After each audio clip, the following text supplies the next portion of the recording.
Selamat malam adik-adik. Pada kesempatan ini kita akan membahas video pembelajaran bersama saya pada hari ini Antonius Budi.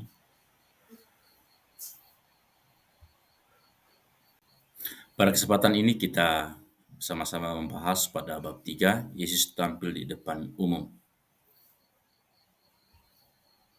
Lebih khusus pada kesempatan ini kita berbicara tentang Yesus mengampuni di bagian C.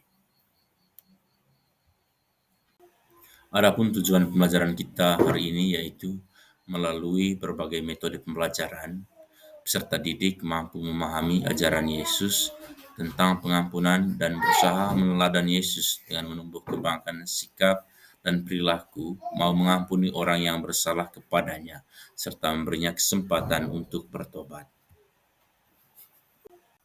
Baik, adik-adikku sekalian, sebelum dilanjutkan pada pertemuan kita pada kesempatan ini, kita awalinya dengan doa. Kita semua diminta supaya tenangkan hati untuk siap berdoa. Dalam nama Bapa dan Putra dan Roh Kudus. Amin. Allah yang marahim, terangilah hati kami dengan cahaya kasih-Mu. Bila kami jatuh dalam dosa, bantulah kami untuk menyadari dosa-dosa yang kami perbuat, sehingga kami sungguh-sungguh bertobat dengan pengantaran Kristus Tuhan kami. Amin. Pada kesempatan ini kita sama-sama menyimak bacaan kitab suci dari Injil Lukas bab 15 ayat 11 sampai dengan 32. Yesus berkata lagi, ada seorang bapak yang mempunyai 2 anak laki-laki. Si bungsu berkata kepadanya, "Ayah, berilah kepadaku sekarang ini bagianku dari kekayaan kita." Maka ayahnya membagi kekayaannya itu di antara kedua anaknya.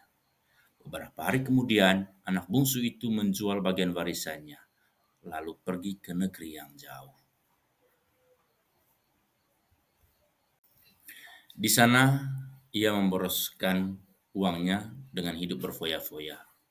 Ketika uangnya sudah habis semua, terjadilah di negeri itu suatu kelaparan yang besar, sehingga ia mulai melarat. Lalu ia pergi bekerja pada seorang penduduk di situ, yang menyuruh dia ke ladang menjaga babinya. Ia begitu lapar sehingga ingin mengisi perutnya dengan makanan babi-babi itu. Walaupun ia begitu lapar, tidak seorang pun memberi makan kepadanya. Akhirnya ia sadar dan berkata, "Orang-orang yang bekerja pada ayahku berlimpah-limpah makanannya, dan aku di sini hampir mati kelaparan. Aku akan berangkat dan pergi kepada ayahku dan berkata kepadanya, 'Ayah, aku sudah berdosa terhadap Allah dan terhadap ayah. Tidak layak lagi aku disebut anak ayah. Tidak layak lagi aku disebut anak ayah. Anggaplah aku seorang pekerja ayah.' Maka berangkatlah ia pulang kepada ayahnya. Masih jauh dari rumah, ia sudah dilihat oleh ayahnya. Dengan sangat terharu, ayahnya lari menemuinya, lalu memeluk dan menciumnya. 'Ayah,' kata anak itu, 'aku sudah berdosa terhadap Allah dan terhadap ayah. Tidak layak lagi aku disebut anak ayah.'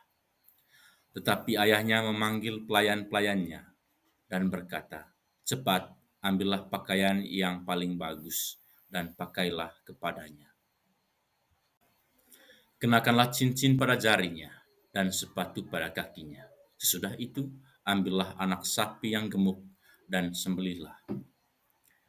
Kita akan makan dan bersukaria, sebab anakku ini sudah mati, sekarang hidup lagi. Ia sudah hilang, sekarang ditemukan kembali.' Lalu mulailah mereka berpesta.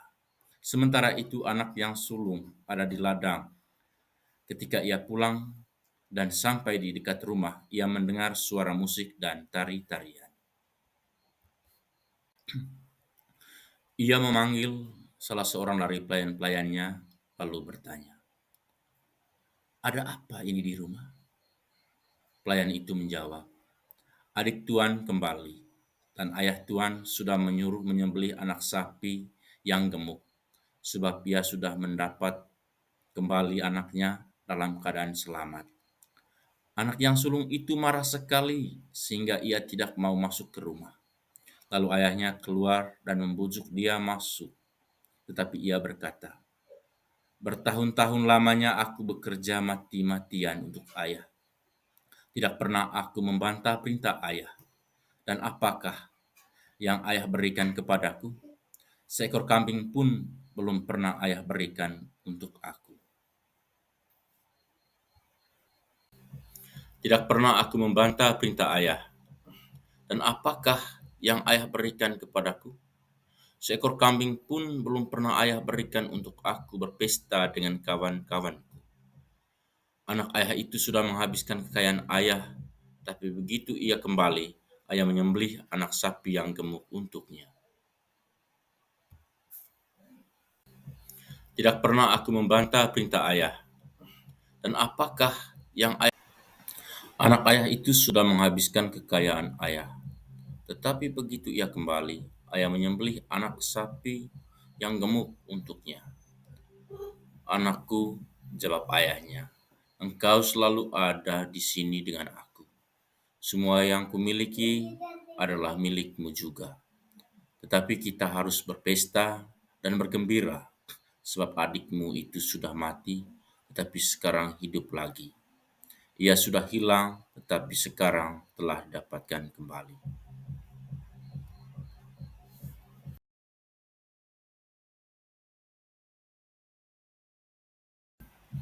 Setiap orang pernah mengalami godaan untuk melakukan dosa. Meskipun kita tahu bahwa dosa mengakibatkan penderitaan, namun dalam kenyataannya banyak di antara kita yang tidak tahan terhadap godaan dan melakukan dosa. Tidak mudah bagi seorang berdosa untuk melepaskan diri dari belenggu dosa dengan kekuatannya sendiri. Ia membutuhkan bantuan sesamanya, dan terutama kerahiman Tuhan. Allah Bapa menerima siapapun yang bertobat dengan tulus dan ingin kembali kepadanya. Dalam Injil Lukas bab 15 ayat 11 sampai dengan 32 diceritakan kisah anak yang hilang. Si bungsu berdosa karena memboroskan harta ayahnya dengan hidup berfoya-foya dan terlibat dalam pergaulan bebas di kota.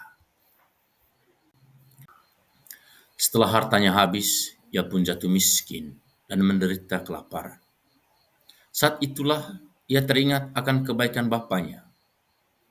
Keberanian untuk pulang, mengakui kesalahan dan keinginannya menjadi pekerja bapaknya karena merasa diri tidak pantas telah membuat dirinya diampuni dan berperlakuan dengan sangat baik.